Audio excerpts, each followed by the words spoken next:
Ashes in the shape of teeth.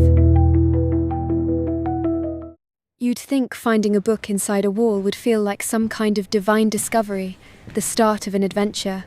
For me, it was the beginning of something much darker. I'm not the type to believe in curses or omens. Not then, anyway. I was living in my grandmother's old house after she passed a crumbling Victorian just outside of Duval Creek, a town that looks like it's been holding its breath since the 1950s.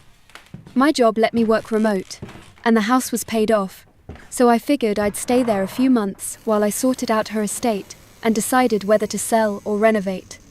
She had always warned me not to mess with the attic. Leave it be, she'd say. Some things are better sealed off. Of course, once she was gone, that only made it more tempting. It wasn't like I expected to find anything valuable up there, just old photo albums, maybe dusty clothes or furniture. What I didn't expect was a wall with a false panel behind a bookshelf. And I definitely didn't expect what was inside. It was small, tucked away like someone had hidden it there with purpose.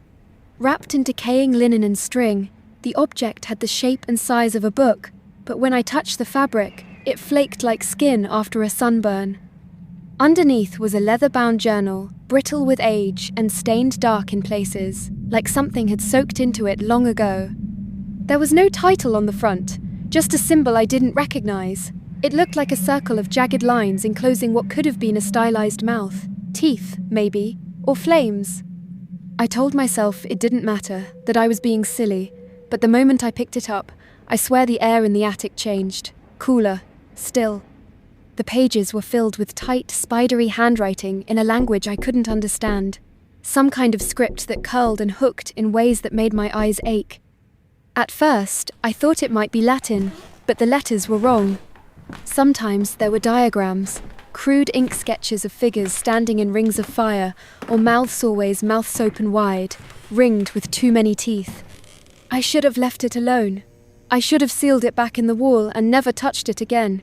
But instead, I took it downstairs, laid it on the kitchen table, and stared at it for hours. By nightfall, I'd made up my mind. I didn't want that thing in the house. Something about it felt wrong, not just creepy or unsettling, but deeply, deeply wrong. So I burned it. I lit a fire in the old brick fireplace, stacked dry wood until the flames roared, and threw the book in. The leather hissed as it hit the flames, curling and blackening like it was alive. The house creaked. That sounds like nothing, I know. Old houses make noise, but this was different. This was a groan, deep in the wood and bones of the place, like the house itself didn't approve. The book burned too fast. No ash fluttered out. No paper pieces curled upward. It was just gone, like it had been waiting for that exact moment. When the fire died down, I leaned in to check the grate. And that's when I saw them. Teeth. A dozen at least. Some yellowed, others bone white. Human, I think, though I didn't know for sure. They weren't scattered like they'd fallen out randomly. They were arranged. A circle, each tooth angled slightly inward. Like the center of the fire had spat them out deliberately. I stared at them for a long time, unable to move. Something deep in my gut clenched a primal sort of terror I hadn't felt since I was a kid. My brain offered excuses. Maybe the book had teeth sewn into the binding. Maybe my grandmother had some kind of medical training and saved teeth from old patients.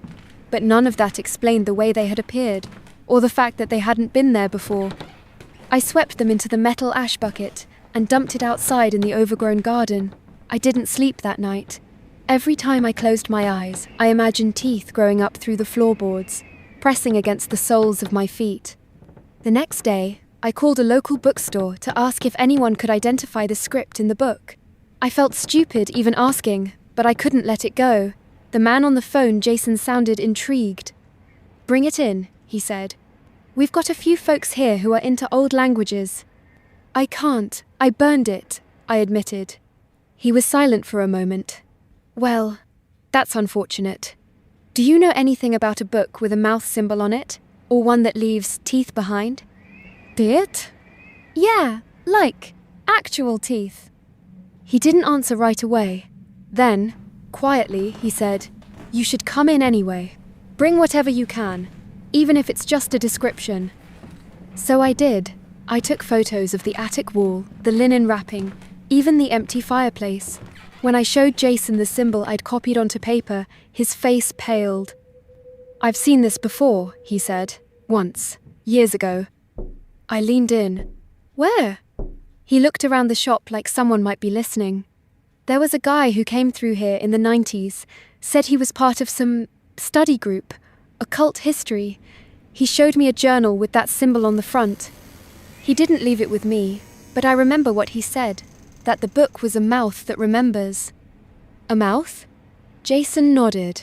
He said some books don't just tell stories, they eat them, feed on them, and when you burn one, it doesn't die, it just opens.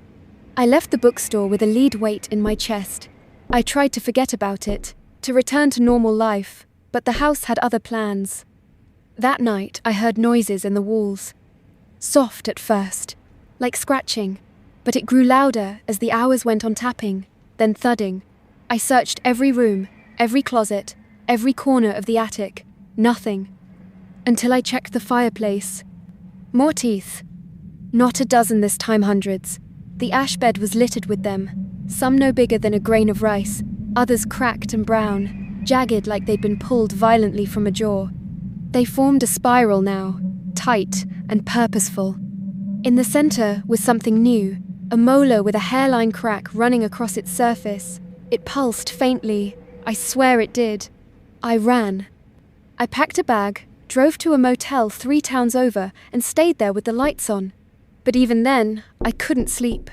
I kept seeing them those teeth every time I blinked. Hearing the whisper of something chewing in the dark. That's when the dream started. In them, I was standing in my grandmother's house, only everything was wrong. The walls pulsed, breathing in and out. The floors were soft, spongy, as if made of muscle. And the fireplace was wide, far wider than it should be, stretched like a mouth mid-scream. From inside it, something whispered my name in a voice that wasn't human. It sounded wet, hungry. The next morning, I found teeth in the sink at the motel. Not mine. I checked, panicking, every tooth in my mouth. But these weren't even the right shape. Some were too long, others too narrow. One had what looked like tiny scratches carved into the enamel. I left immediately. I didn't go back to the house. Not then. I called an old friend, Maya, who'd done some anthropology work, and asked if she knew anyone who specialized in religious texts or occult artifacts. She gave me the number of a retired professor in Oregon. I called him that same night. Dr. Pavelson was polite, but blunt. "If what you're describing is real," he said, "then you've made a mistake, a big one." "I didn't mean to burn it," I said. "I just wanted it gone." Books like that are meant to be sealed, hidden. Burning it was like unlocking a door. A door to what? He hesitated. There's a phrase I've come across in similar texts. Dentis memoriae, the memory of teeth. The idea is that every mouth remembers what it's eaten, that some books are mouths, and when they're destroyed, they spit back everything they've consumed. Like stories? Like lives. I stayed on the phone with Dr. Pavelson for over an hour. He spoke of ancient grimoires that fed on attention books that didn't just tell stories, but stored them, preserved them in ways that could be accessed if you knew how, or worse, if they wanted you to. "What happens when a book like that opens?" I asked. "I don't know," he admitted. "No one does.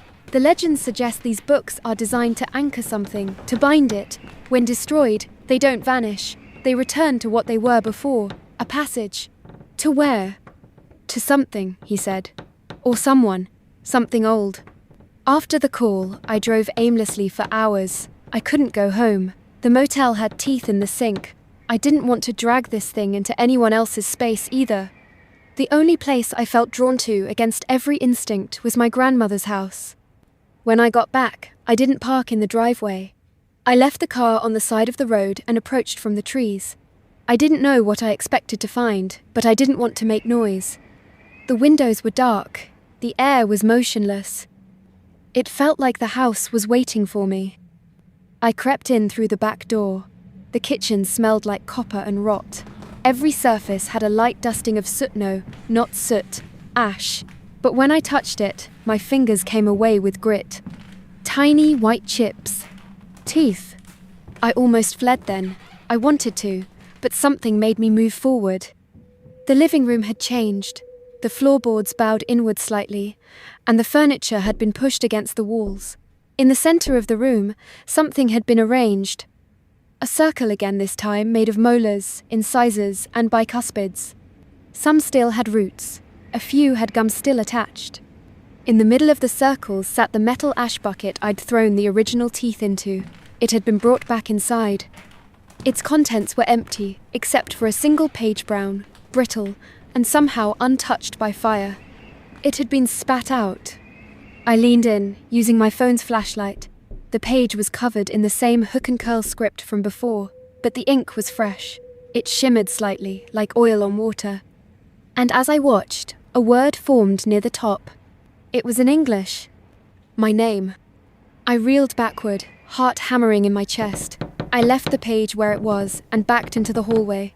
That's when I heard it again, scratching not in the walls this time, but inside them. Not mice, not raccoons. Teeth. Grinding, clacking, clicking.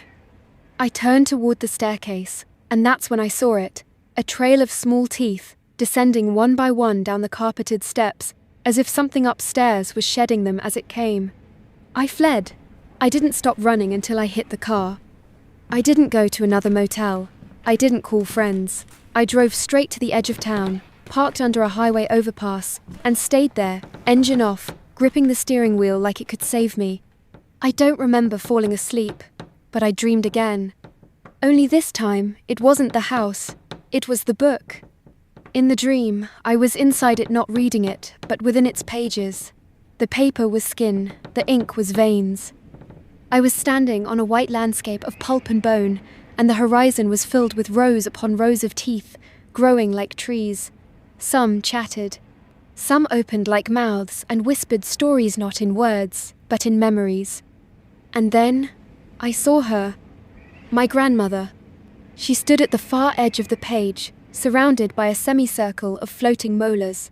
Her eyes were glassy, her mouth hung open. And something was pouring out of her throat, not blood, not vomit, but letters. Tiny black letters that slithered along the ground and twisted into words I couldn't understand. She opened her mouth wider than any human could. Her jaw cracked sideways. And then she spoke. You opened it. Now it remembers you. I woke up gasping. It was dawn. The sky was pale and colourless, and the windshield was fogged over. My phone had 27 missed calls from one number. Jason, from the bookstore. I called him back, breath shaking. He picked up on the first ring. Where are you? He asked. I've been sleeping in my car. There's something you need to see. I didn't believe it until I opened the backroom cabinet this morning. What did you find? There was a pause. Then, quietly, he said, Teeth. Jason had locked the bookstore and closed the blinds. When I arrived, he was pacing the floor, holding a cardboard box in his arms. He set it down on the table and removed the lid. Inside were pages. They looked exactly like the one that had appeared in the ash bucket. Brown, brittle, covered in script, only these weren't burnt. They looked new. And every single one of them had a tooth embedded in the paper, fused like a fossil in amber. He pointed to one. This page has a date. 2 years ago, April 17. That's the day my grandmother had a stroke. He swallowed. This one March 3, 1991. It says Lillian Dorsey. That's my great aunt. She disappeared.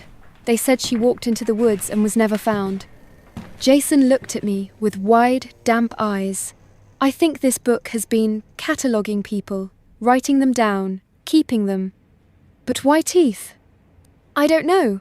Maybe it needs something physical to hold the memory. Bone doesn't burn easily. Maybe it's a currency, a price. He paused.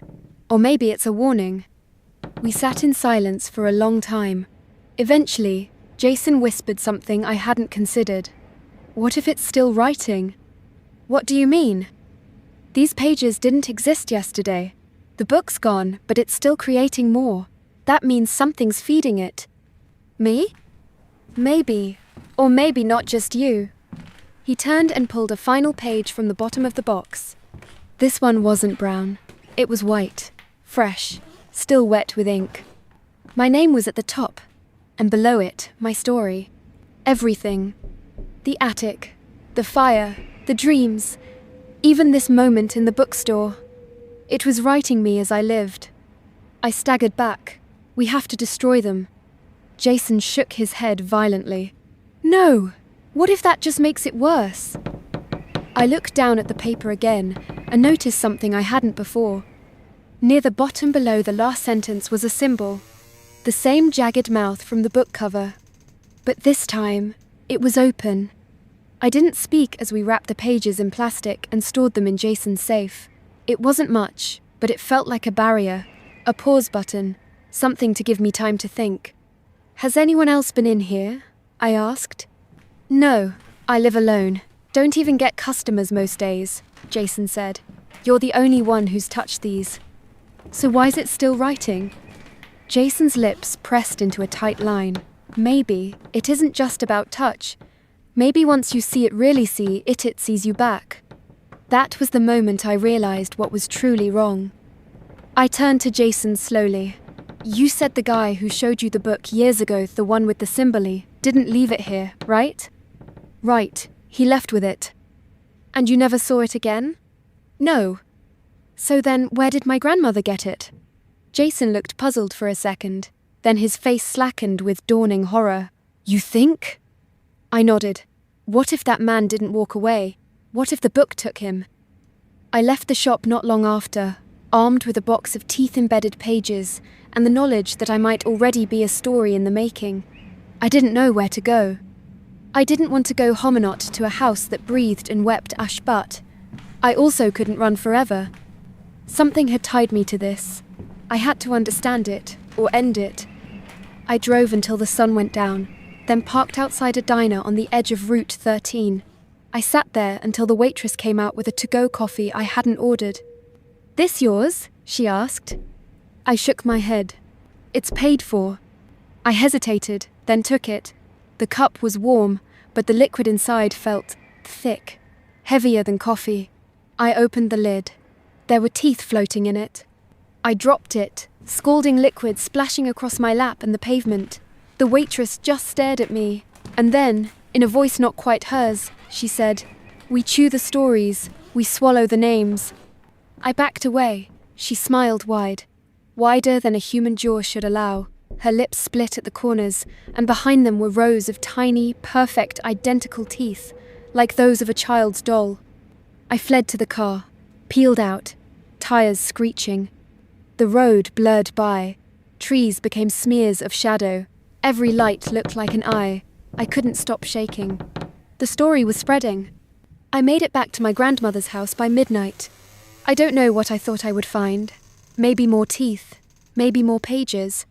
What I didn't expect was a hole. The living room floor had collapsed inward-like. Something beneath had grown and pushed upward, then retracted.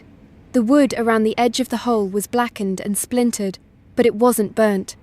It looked chewed. I stared down into the pit, expecting to see dirt or concrete.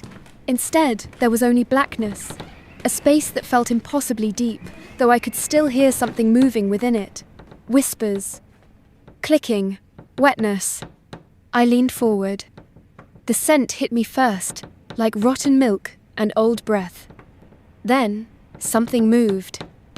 Not fast, not dramatic, just a shifting in the dark, like a tongue rolling behind teeth. And then a voice, faint and bubbling. You burned the page, but we remembered.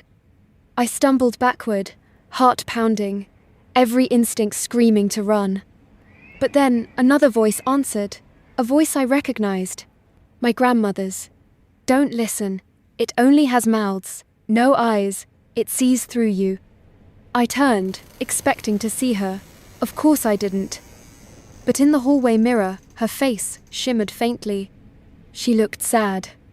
Her voice came again, this time from inside me, like a memory being spoken aloud. Seal it, with your name, your teeth, your story. I didn't understand, but I knew what I had to do. I ran to the study, found the old locked drawer she never let me near, smashed it open. Inside, a photo album, a bundle of letters, and a small wooden box with a silver latch. Inside the box, a collection of baby teeth. Mine! I grabbed the teeth, grabbed the box of pages from the bookstore, and then I returned to the hole. I tore the pages apart, one by one, sprinkling them around the edge of the pit. The script pulsed faintly on each, like veins under skin. Then I opened the tooth box and poured them into the center. The darkness below shifted. It moaned not in pain, but in frustration, denied, blocked. And then I said my name, loudly, clearly. I am the story, and I seal you with it. The house screamed. I mean that literally. Every pipe, board, and wall howled like a mouth dragged through glass. The pit clenched closed like a throat swallowing. And then silence. Not peaceful, not permanent, but still. I stood there, breathing hard, ears ringing. The pages had gone black. The teeth had fused into the floor. The symbol's open mouth was gone. In its place, a single new word carved into the wood. Closed. That would have been a good ending. But that's not where this ends. A week passed. I moved out. Didn't sell the house, couldn't. Who would buy it? I stayed with a friend in another state, tried to get back to normal. Until I got a package in the mail. No return address, just my name and a wax seal with the mouth symbol. Inside was a page. White, fresh. At the top, my name. And a sentence I hadn't spoken yet, but knew I would. Inside the box, a collection of baby teeth. Mine. Then the next line. Something I hadn't said. Something I hadn't even thought. It never really closed. It only bit down. The moment I read those words, it only bit down. I felt it again. That pressure, like something vast and hidden was clamping shut just beneath the surface of my life. The sensation didn't stop. That night, I dreamed of teeth again. Only this time, they weren't chattering or whispering. They were grinding, slowly, like millstones made of enamel. And between them was a page. One I hadn't written. One that bled ink as it was crushed. When I woke, my gums were bleeding. I stared into the bathroom mirror for a long time that morning, running my tongue over each tooth. They were all there, but my reflection looked thinner, as if something was missing. Jason called me that afternoon. "They're back," he whispered. "What?" "The pages, new ones, just appeared on the floor behind the counter, and they're not just about you anymore." I drove 5 hours straight to get to the bookstore. When I arrived, he was pale, gaunt, pacing like a man caught in his own skin. He showed me the new pages, dozens of them, all fresh, all white, each embedded with a single tiny tooth. I flipped through them. They had names. People I didn't know, towns I'd never heard of, but each story ended the same way. The house moaned. The page bled. The mouth opened. And then, on the final page, one word. Next. "It's spreading," Jason said. "It's writing faster, like it's hunting." He nodded. "But how?" I closed it. Jason stared at me, and for the first time, I saw fear not of the book, but of me. "What did you use to close it?" "My teeth, my name, my story, just like she said." Jason turned a page around and pointed at something I missed. Near the margin of one of the new sheets, barely visible in the texture of the paper, was a faint impression. A bite mark. Not a human bite. Small, precise, like a child's mouth had clamped down while laughing. "You didn't close it," Jason said. "You fed it." The thought devoured me. What if sealing the pit wasn't an ending, but an offering? What if using my teeth-me identity wasn't an act of resistance, but submission? What if that's what it wanted? A story strong enough to anchor a new cycle. I spent days in the bookstore, researching every mention I could find of cursed texts, bone offerings, binding rituals. All threads led to the same conclusion. Some stories are not meant to be told. Some want to be remembered. Not for glory, but for sustenance. Jason and I argued about what to do. He wanted to burn the new pages. I refused. We don't know what that'll do, I said. If burning the book started all this? He threw a page down. So what do we do? Let it keep writing people down? Wait for our names to show up again? I didn't have an answer, until I did. That night, I drove back to the house one last time. It had been quiet for weeks. The boards over the living room floor hadn't moved. The fireplace was cold, but I could still feel it, breathing. I brought 3 things with me. The box of pages, my grandmother's old photo album, a hammer. I opened the album and tore out every page with a face, every picture that showed a smile, a laugh, a mouth. I placed them in a circle around the boards, the same pattern the teeth had once made. Then I took the pages, the stories the book had written, and placed them in the center, all except one. My page. I read it aloud. The words crawled in my throat. Some lines felt like swallowing glass. Others felt familiar, like things I hadn't remembered until now. At the final line, I said, and then I gave it back. I folded the page, bit into it. Hard. It tasted like copper and dust and secrets. I forced myself to chew, to bleed. Then I opened the boards. The pit yawned wide, not a place now, but a presence, a mouth. I dropped the chewed page in. The house didn't scream this time. It sighed. And then the boards folded back together like nothing had happened. Behind me, the mirror showed a reflection.